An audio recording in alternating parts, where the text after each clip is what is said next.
महाराष्ट्र विधान परिषदेच्या ठाणे स्थानिक प्राधिकारी मतदारसंघाच्या द्विवार्षिक निवडणूक 2026चा बिगुल वाजला असून या निवडणुकीच्या यशस्वी आणि पारदर्शक संचलनासाठी ठाणे जिल्हा प्रशासनाची संपूर्ण यंत्रणा सज्ज झाली आहे, अशी माहिती ठाणे जिल्हाधिकारी तथा निवडणूक निर्णय अधिकारी डॉ. श्रीकृष्ण पांचाळ यांनी केली आहे. निवडणुकीचा अधिकृत कार्यक्रम जाहीर झाल्यानंतर जिल्हाधिकारी डॉ. पांचाळ यांच्या अध्यक्षतेखाली ठाणे आणि पालघर जिल्ह्यातील प्रमुख राजकीय पक्षांची एक अत्यंत महत्त्वाची बैठक जिल्हाधिकारी कार्यालयातील समिती सभागृहात पार पडली. या बैठकीत त्यांनी सर्व राजकीय पक्षांना निवडणूक आचारसंहितेचं काटेकोरपणे पालन करून प्रशासनाला सहकार्य करण्याचं आवाहन केले. भारत निवडणूक आयोगानं जाहीर केलेल्या कार्यक्रमानुसार राज्यातील 16 स्थानिक प्राधिकारी मतदारसंघांमध्ये ठाणे मतदारसंघाचा समावेश आहे. या संपूर्ण निवडणूक प्रक्रियेवर जिल्हाधिकारी डॉ. श्रीकृष्ण पांचाळ हे मुख्य निवडणूक निर्णय अधिकारी म्हणून स्वतः लक्ष ठेवून असून त्यांच्या मार्गदर्शनाखाली निवासी उपजिल्हाधिकारी डॉ. संदीप माने हे सहाय्यक निवडणूक निर्णय अधिकारी म्हणून जबाबदारी सांभाळतायत. राजकीय पक्षांच्या बैठकीत माहिती देताना जिल्हाधिकारी डॉ. श्रीकृष्ण पांचाळ यांनी निवडणुकीच्या कायदेशीर टप्प्यांची आणि अधिकृत वेळापत्रकाची सविस्तर घोषणा केली आहे. त्यानुसार 25 मे या निवडणुकीची रीतसर अधिसूचना प्रसिद्ध केली जाणार असून त्यानंतर खऱ्या अर्थानं निवडणूक प्रक्रियेला गती येईल. इच्छुक उमेदवारांना 1 जूनपर्यंत आपलं नामनिर्देशन पत्र म्हणजेच उमेदवारी अर्ज सादर करता येईल. दाखल झालेल्या उमेदवाराच्या अर्जांची छाननी 2 जून रोजी केली जाणार आहे, तर उमेदवारी अर्ज मागे घेण्याची 4 जून ही अंतिम तारीख निश्चित करण्यात आली आहे. यानंतर 18 जून रोजी सकाळी 8 ते दुपारी 4 वाजेपर्यंत प्रत्यक्ष मतदान प्रक्रिया पार पडणार असून 22 जून रोजी मतमोजणी होऊन निकाल जाहीर केला जाणार आहे. निवडणूक आयोगाच्या निर्देशानुसार 25 जूनपर्यंत ही संपूर्ण निवडणूक प्रक्रिया पूर्ण केली जाणार असल्याचं जिल्हाधिकाऱ्यांनी स्पष्ट केलंय. मतदारसंघांच्या भौगोलिक आणि राजकीय रचनेबाबत माहिती देताना जिल्हाधिकारी डॉ. पांचाळ यांनी ठाणे स्थानिक प्राधिकारी मतदारसंघात ठाणे आणि पालघर जिल्ह्यातील एकूण 20 स्थानिक स्वराज्य संस्थांचा समावेश होतो. या निवडणुकीत दोन्ही जिल्ह्यातील एकूण 1064 मतदार आपल्या मतदानाचा हक्क बजावणार असून यामध्ये विविध महानगरपालिका, नगर परिषदा आणि नगरपंचायतींचे थेट निवडलेले नगराध्यक्ष, निवडून आलेले लोकप्रतिनिधी तसंच स्वीकृत नगरसेवकांचा समावेश असल्याचं त्यांनी सांगितलं.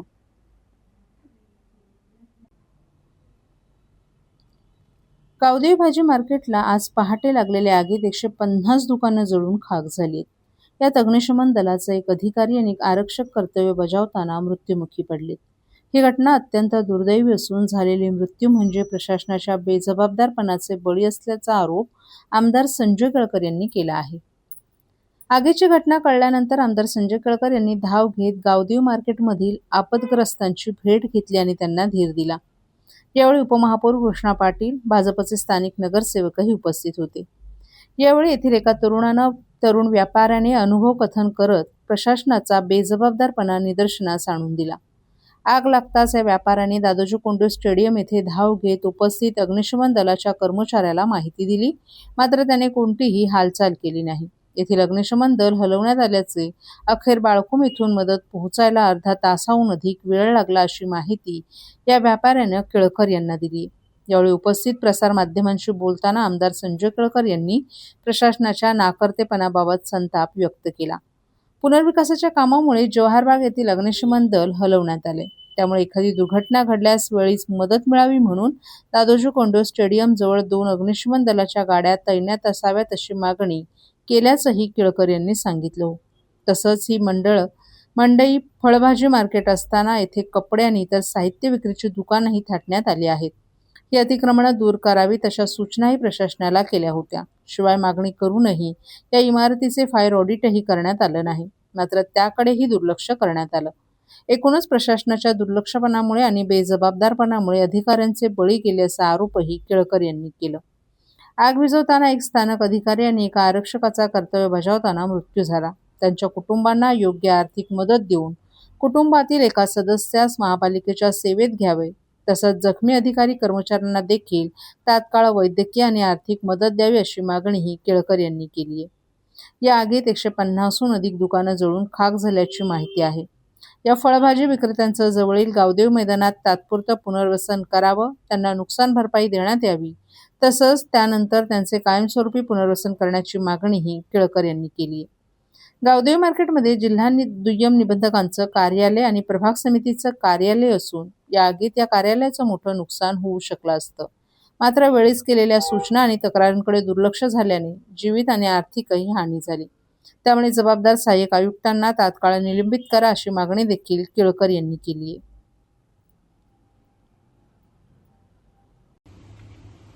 गावदेवी मार्केटला जी आग लागली ही अत्यंत दुर्दैवी पण आहे आणि अतिशय क्लेशदायक आहे, दुःखदायक आहे. ही 2 जवान, एक सिक्युरिटी आणि अग्निशमन दलाचे, या ठिकाणी या आगीमध्ये आग विझवताना आणि प्राण वाचवताना हे दोघांना आपलं जीव द्यायला लागला, त्यांचा निधन झालं. खरं म्हणजे या गावदेवी मार्केटमध्ये अनेक वेळेला आता हे कोण जबाबदार आहे याला, ही अक्षम्य दिरंगाई केली यांनी, बेजबाबदारपणा अधिकाऱ्यांचा आहे. ह्या सिस्टीमच्या मुळे हे बळी गेलेले आहेत. या सिस्टीमच्या मुळे ही 150 दुकानं जी आहेत ती जळून खाक झालेली आहे. या ठिकाणी फायर ऑडिट नाही. त्या ठिकाणचा जो तरुण मुलगा होता तो आग लागल्यावर धावत पळत अग्निशमन दलाच्या ठिकाणी गेला असताना त्या ठिकाणी एक जो अटेंडंट होता तो झोपलेला होता. त्यांनी कुठलीही कार्यवाही केली नाही. त्यांनी फोन देखील त्या मुलाला दिला नाही की बाबा फायर ब्रिगेडच्या गाड्या याव्यात आणि या ठिकाणी लवकरात लवकर आग विझवण्याचं काम सुरू व्हावं. आणि त्याच्यामुळे एवढा ढिसाळपणा, बेजबाबदारपणा आणि ज्याला म्हणता येईल की अक्षम्य आहे. म्हणजे या सिस्टीममधली जे आहेत त्या गावदेवीच्या मार्केटमध्ये, ते फळ मार्केट आहे, फळभाज्याचं मार्केट आहे, अनेक वेळाला सांगितलं की त्या ठिकाणी जे अनधिकृत लोक बसतात कपडे घेऊन, निरनिराळ्या प्रकारच्या वस्तू घेऊन, त्यांना हटवा. पण याला सहाय्यक आयुक्त देखील जबाबदार आहेत. महापालिकेने यांच्यावर कारवाई करा, यांना घरी बसवा. माणसं गेल्यानंतर तुम्ही धावत पळत येता आग विझवायला, पण ती जाण्याच्या आधी, आग लागण्याच्या आधी ज्या काही प्रिकॉशन्स ठेवायला पाहिजेत, बाळगायला पाहिजे होत्या, ज्या कारवाया करायला पाहिजे होत्या, ते बेजबाबदारीने तुम्ही दुर्लक्ष केलं. आणि त्याच्यामुळे त्यांच्यावर देखील त्याला घरी बसवा, त्यांच्या निलंबनाची कार्यवाही करा. आणि जे मृत झाले त्यांच्या घरच्यांपैकी त्यांना नुकसान भरपाई तर द्याच कुटुंबाला, परंतु त्यांच्या घरच्यांपैकी त्या ठिकाणी नोकरीत सामावून घेण्याचं काम करा. जे आगीमध्ये ज्यांची दुकानं गेलेली आहेत तर ती दुकानदारांना देखील बाजूलाच गावदेवी मैदानामध्ये टेम्पररी त्या ठिकाणी त्यांना त्यांचा व्यवसाय करू द्यावा. कारण भाजी मार्केट आहे, ते फळ मार्केट आहे, आणि त्यांना नंतर कायमस्वरूपी त्या ठिकाणी योग्य पद्धतीची दुरुस्ती करून त्या इमारतीमध्ये खाली वरती DDRचं ऑफिस आहे. ही आग आणखीन भडकली असती तर केवढा मोठा रेकॉर्ड जळून खाक झाला असता. कारण रात्रीची वेळ होती आणि त्याच्यामुळे याच्यामध्ये महापालिकेने खूप पुढच्या काळासाठी काळजी घ्यायला पाहिजे. फायर ऑडिट नसतील तिथे फायर ऑडिट करावं. तुमच्याच बिल्डिंगला आगी लागल्यात आणि तुमचं लक्ष नाहीये, आणि त्यामुळे याच्यावर तातडीने कार्यवाही पुढच्या काळामध्ये देखील झाली पाहिजे. सर्व नागरिकांना आवाहन करण्यात येत आहे की सध्या डासांमार्फत पसरणाऱ्या डेंग्यू या आजाराचा प्रसार रोखण्यासाठी प्रत्येकाने पुढील प्रमाणे कार्यवाही करावी. डेंग्यू आजार एडिस इजिप्ती हा डास चावल्याने होतो. या डासांची पैदास साचलेल्या किंवा साचवलेल्या स्वच्छ पाण्यामध्ये होते. 8 दिवसांपेक्षा जास्त दिवस पाणी उघडे व साचून राहिल्यास त्यात डास अंडी घालतात. अंड्यांच्या अळ्या तयार होऊन पुढे डास तयार होतात. यासाठी आपल्या घरातील पाणी साठे, उदाहरणार्थ बॅरल्स, पिंपे, टाक्या, हौद, रांजणे इत्यादी दर आठवड्याला रिकामे करून घासून पुसून कोरडे करून पुन्हा भरावे. 1 दिवस कोरडा दिवस म्हणून पाळावा. पाणी साठ्यांना घट्ट झाकणे बसवावीत किंवा जुनी साडी, चादर, धोतर यांनी बांधून झाकून ठेवावीत, म्हणजे डास त्यात जाऊन अंडी घालणार नाहीत. घराच्या गच्चीवर, आजूबाजूला, अंगणात कोठेही पाणी साचू देऊ नये. भंगार सामान उघड्यावर टाकू नये. उदाहरणार्थ टायर्स, प्लास्टिक सामान, कुंड्या, टाकाऊ वस्तू इत्यादी. अशा सामानात पावसाचे पाणी साठून त्यात डेंग्यूच्या डासांची पैदास होते. घरातील कूलर्स, फ्रीजच्या पाठीमागील ट्रे हे देखील वेळोवेळी कोरडे करावेत. लक्षात ठेवा, नुसत्या फवारणीने डास घनता कमी होत नाही, तर त्यासाठी डास पैदास ठिकाणे नष्ट करणे ही आपल्या सर्वांची जबाबदारी आहे. कोणताही ताप अंगावर न काढता जवळच्या शासकीय रुग्णालयात मोफत औषधोपचार घ्या.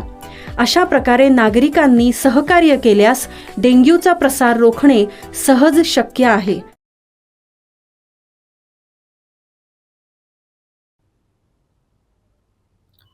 गावदेवी भाजी मंडी येथे आज पहाटे 3:30च्या सुमारास लागलेल्या भीषण आगीत ठाणे महापालिकेचे सुरक्षा रक्षक आणि अग्निशमन विभागातील जवानांचा दुर्दैवी मृत्यू झालाय.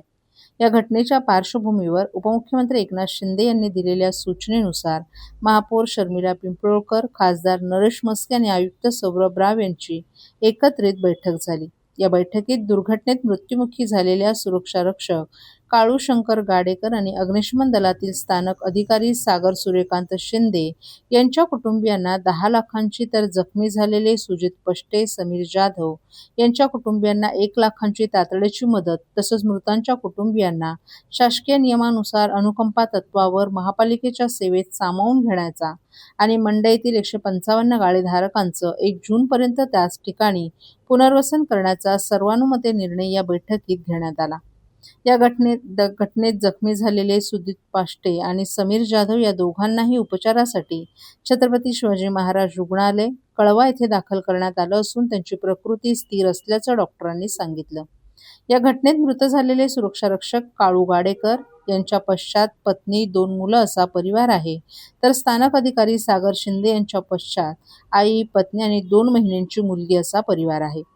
गावदेवी भाजी मार्केट येथील 155 गाळेधारक बाधित झाले असून या गाळेधारकांचं त्याच ठिकाणी 1 जून रोजी स्थलांतर करण्यात येणार आहे. सद्यस्थितीत गावदेवी भाजी मंडी येथे साफसफाईचं काम सुरू असून त्यानंतर या इमारतीचं स्ट्रक्चर ऑडिट तसंच फायर ऑडिट करण्यात येणार आहे.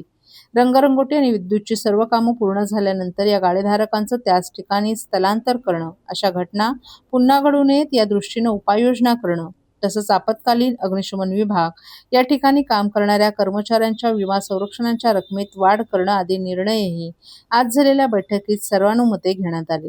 तसंच नुकसान झालेल्या ठिकाणाचे पंचनामे करून जे काही नुकसान झाले त्याची नुकसान भरपाई देण्याबाबतही या बैठकीत चर्चा करण्यात आली.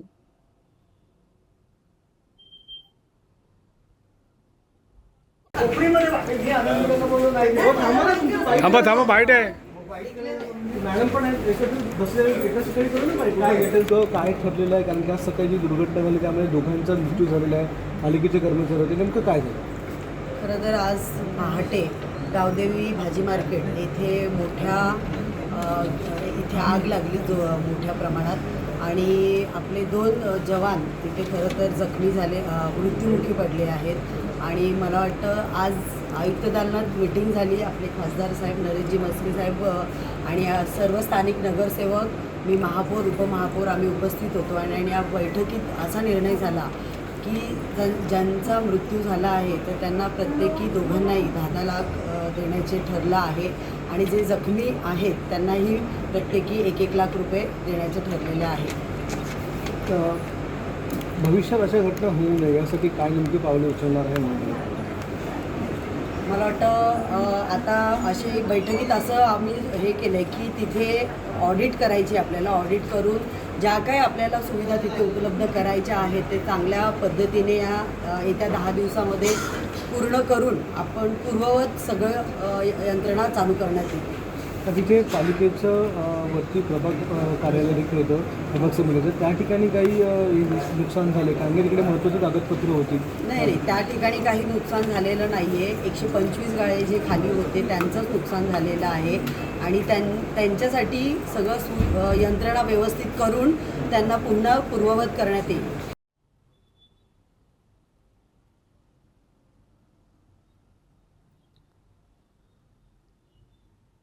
ठाण्यातील भाजी मंडई परिसरात आज पहाटे 3च्या सुमारास भीषण आग लागल्याची घटना घडली असून या दुर्घटनेत मोठं नुकसान झाले. घटनेनंतर ठाणे महापालिकेचे आयुक्त सौरभ राव यांनी घटनास्थळाला भेट देत परिस्थितीचा आढावा घेतला. आयुक्त सौरभ राव यांनी आग लागल्यानंतर अग्निशमन दलाची टीम तात्काळ घटनास्थळी दाखल झाली आणि बचाव कार्य सुरू करण्यात आल्याचं सांगितलं. संबंधित ठिकाणी एकूण 155 गाळे असून हे गाळे मुख्यतः भाजी मंडईसाठी देण्यात आले होते. मात्र अनेक गाळ्यांमध्ये कापड, चप्पल आणि इतर साहित्याची दुकानं सुरू करण्यात आली होती, अशी माहितीही त्यांनी दिली. या दुर्घटनेतील नुकसानीचा पंचनामा करण्यात येणार असून बाधितांना मुख्यमंत्री सहाय्यता निधीतून मदत मिळावी यासाठी प्रयत्न करण्यात येणार असल्याचंही त्यांनी स्पष्ट केलंय. तसंच संबंधित इमारतींचं फायर ऑडिट तातडीनं करण्यात येणार असून 31 मे पर्यंत दुरुस्तीचं काम पूर्ण करून इमारत पूर्ववत करण्याचे आदेश देण्यात आलेत. याशिवाय शहरातील इतर भाजी मंडई आणि गर्दीच्या ठिकाणी फायर सेफ्टी तपासणी सक्तीनं करण्यात येणार असल्याचंही आयुक्तांनी सांगितलं. भविष्यात अशा घटना टाळण्यासाठी स्टेडियमजवळ तात्पुरतं अग्निशमन केंद्र उभारण्याचा निर्णयही प्रशासनानं घेतला आहे. दरम्यान या आगीत मृत्यू झालेल्यांच्या कुटुंबियांना प्रत्येकी 10 लाख रुपयांची मदत तसंच कुटुंबातील एका सदस्याला नोकरी देण्याची घोषणा करण्यात आली आहे. जखमी नागरिकांनाही आर्थिक मदत दिली जाणार असल्याची माहिती प्रशासनाकडून देण्यात आली आहे.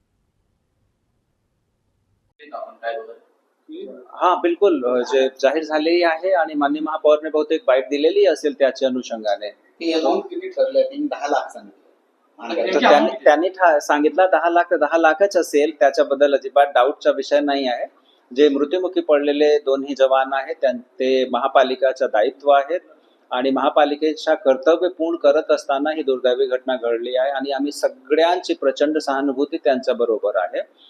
त्यांचे फॅमिलीला इमिडिएटली आधार मिळेल याच्यासाठी महापालिकेने 10 लाख प्रत्येक कुटुंबाला एक मदत म्हणून जाहीर केला. जे छोटी रक्कम आहे परंतु थोडा आधार मिळेल त्यांना. त्याचे व्यतिरिक्त जे इन्शुरन्स त्यांचा आहे त्याचा लगेच लाभ भेटला पाहिजे त्याची खात्री कॉर्पोरेशन करणार आहे. याच्या व्यतिरिक्त माननीय मुख्यमंत्री सहायता निधीतून त्यांना लाभ मिळण्यासाठी आम्ही प्रस्ताव दाखल करणार 2 दिवसात पोस्टमॉर्टम वगैरे झाल्यानंतर.